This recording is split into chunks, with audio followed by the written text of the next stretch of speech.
اگر بخواهد کسی تهذیب بشد با علم تهذیب نمیشد. علم انسان را تهذیب نمی کند.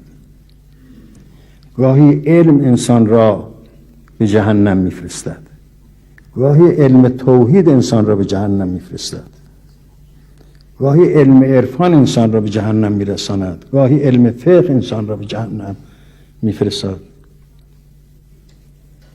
گاهی علم اخلاق انسان را به جهنم میفرستد.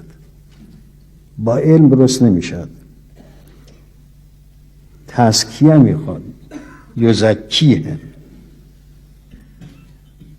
تزکیه مقدم است بر همه چیز.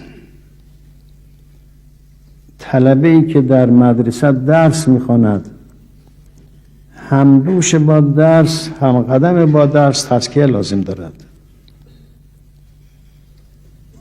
امام جمعه‌ای که برای مردم میخواد هدایت کند مردم را، باید تزکیه خودش کند که بتواند هدایت کند.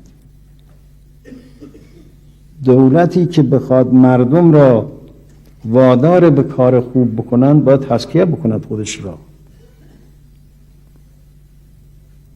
عارفی که بخواد مردم را به معارف الهیه دعوت کند، تا خودش را تزکیه نکند این قدرت را ندارد. فیلسوفی که بخواد توحید را به مردم بیاموزد، تا این خصیصه شیطانی درش هست این عمل را نمیتوند انجام بدهد. یعنی زبان شیطان است و توحید میگد، و دل شیطان است که توحید را دریافت کرده است، و قلب شیطان است که فقه را آموخته و فقه را تعلیم میکند. تا این خصیصه هست تمام امور لنگ است در